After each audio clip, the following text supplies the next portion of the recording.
انہوں نے شادی کی, ہماری اماں تھوڑی خوش تھی دوسری شادی پہ کہ بیٹا ماشاءاللہ ماشاءاللہ. کون خوش ہوتا ہے؟ رشتہ ہی نہیں مل رہا تھا. جہاں جاتے لڑکی والے کہتے اماں کو تو لے کر آؤ, ہم کہتے اماں ہی تو سب سے بڑی رکاوٹ ہے. نکاح ہم اللہ کا حکم سمجھ کے کرتے ہیں, امی کے کہنے پہ بولو نہیں کرتے, کلچر کے کہنے پہ تھوڑی کرتے ہیں. تو شادی ایسی کی تھی, میں نے کر لی. اماں بہت غصے ہوتی تھی, میں اماں کے پاؤں پکڑنے جاتا تھا, وہ رشتہ ہی نہیں دے رہا تھا نا کوئی, مسئلہ یہ تھا. کریں کیسے, خالی نظریے لے کے گھوم رہا تھا میں. ٹھیک ہے, لوگ سن سن کے کان پک گئے تھے, یار مفتی صاحب دوسری شادی ہر وقت تو کر لو نا. ابے میں نے کہا وہ رشتہ ہی نہیں دے رہا تو کہاں سے کریں؟ کیوں نہیں دے رہا بھائی؟ کہیں طلاق یافتہ بیوہ کہیں بات چلاؤ, بولتے اپنی اماں کو تو بھیجو. اماں جانے کے لیے ایگری نہیں ہے, اب بیوی کو تھوڑی لے کے جائیں گے دوسری شادی کے لیے, وہ تو ویسے ہی ایگری نہیں ہوتی. لے کے کس کو جائیں, کوئی جا ہی نہیں رہا. تو بہرحال پھر میرے بڑے بھائی کو ہم نے غیرت ویرت دلائی تھوڑی سی. بڑے بھائی کو نا, ان کو اس وقت تو تھوڑی سی غیرت آئی, جب شادی کے بعد مسائل آئے نا تو وہی انہوں نے بھی میرے اوپر نظر لگ رہا ہے, یار اس نے مروایا, مجھے بھی اس نے مروا دیا. ان کو نہیں پتا تھا اتنا سخت ریئیکشن ہوگا کہ میں بھی پھنسوں گا اس میں. تو اور این میرے دو بھائی آخر میں ایگری ہو گئے تھے, چلو ٹھیک ہے کر لے یار.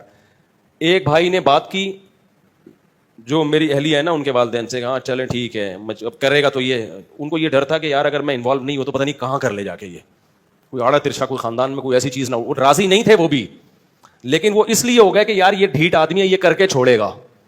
تو اب اگر ہم انوالو نہیں ہوئے تو پتہ نہیں کوئی اٹھا کے آڑے ترشا ہمارے خاندان میں بدنما کوئی دھبا نہ لگ جائے, وہ منہ دکھانے کے قابل نہ رہے خاندان میں. تو ابھی کم از کم کسی اچھی جگہ پیغام بھیجا ہوا ہے اس نے خاندانی لوگوں میں.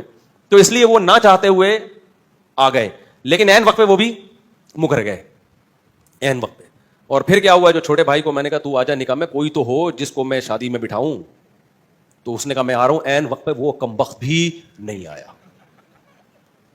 میرا بھائی ہے, میں تو کہہ سکتا ہوں نا, چھوٹا ہے, کمبخت ہے نہیں, بڑا نیک آدمی ہے, لیکن میرا تو حق بنتا ہے نا. عین وقت پہ وہ بھی مکر گیا, نکاح نامہ لے کے گھوم رہا. لڑکی والے کہہ رہے ہیں کسی کو تو لے کر آؤ بھائی, ہم لوگ خاندانی لوگ ہیں, ایسے تھوڑی ہوتا ہے. الحمدللہ بڑے میرے سسرال بہت اچھے لوگ ہیں وہ, بھائی کسی کو تو لے کر آؤ بیٹا, ہم نے ایسے کبھی نہیں, ایسے رخصتی ایسے نہیں ہوتی. تو میں کیا کس کو لے کر آؤں؟ 2-4 دوست میں نے ادھار پکڑے, کہیں سے ادھار پکڑے. ہر شخص ڈر رہا تھا کہ یار ہم بھی پٹیں گے بیٹا تیرے ساتھ. رشتے دار سارے کہ یار ہم پہ بھی بلی آئے گی. سب سے پہلے سوال ہوگا شادی میں گیا کون کون تھا, سب بھاگ گئے. تو 2-4 پھر رہ گئے تھے, ان کو اتنی بد دعائیں ملی ہیں نا بعد میں, اتنی. ان کے جب بھی اب تک کوئی مسئلہ ان کے ساتھ ہوتا ہے نا, کہتے ہیں دیکھا دیکھا جو کرو گے وہ بھرو گے. اب تک ان کو اتنا نہیں دیے جاتے. تو اس موقع پر پھر ہماری اماں راضی نہیں تھی. ہم نے کہا کوئی بات نہیں یار, اماں کی ویلیو ہے ہمارے دل میں, لیکن اللہ پہلے ہے بھائی. ہم نے کر لی. 15 دن کے بعد اماں کو پتہ چلا. میں جب اپنے گھر آیا تو مجھے گھر میں گھر کی مستورات کے رونے دھونے کی ایسے آوازیں آ رہی تھی جیسے گھر میں کسی کا جنازہ ہو گیا ہو. میری والدہ بھی رو رہی ہیں, سب بہنیں بھی رو رہی ہیں. ہائے یہ شادی ہوئی ہے یار, چلو بیوی روئے سمجھ میں آتا ہے, اس پہ سوکن آئی ہے نا, سارے ہی رو رہے ہیں. پڑوسنوں کو پتہ چلا, ہائے ہائے ہائے ہائے ہائے اس مولوی نے ہائے ہائے کیا کر دیا. پڑوسی برے بن گئے میرے لیے سب. جس کو ابھی تو ماحول بن گیا ہے, ابھی تو ماحول بن گیا, جب میں نے کیا تھا ماحول نہیں بنا ہوا تھا. لوگ اچھمبے کی نظر, بھائی یہ کیا ہو گیا. پھر وہی میں مشہور قصہ ہے, میرے پر اتنا دباؤ آیا نا, اتنا دباؤ, میں گریبان کھول کے ایسے گھوم رہا تھا جیسے موسٹ وانٹیڈ. اور میرے سسر بڑے پاورفل تھے, کمزور نہیں تھے. ابھی ان کے زیادہ ڈیٹیل میں نہیں جاتا میں. اور جو ہے بہت کچھ تھا, ابھی کیا بتاؤں یار, اچھا نہیں ہے نا, پھر وہ لوگ بھی بولیں گے تو کیا کر رہے ہیں.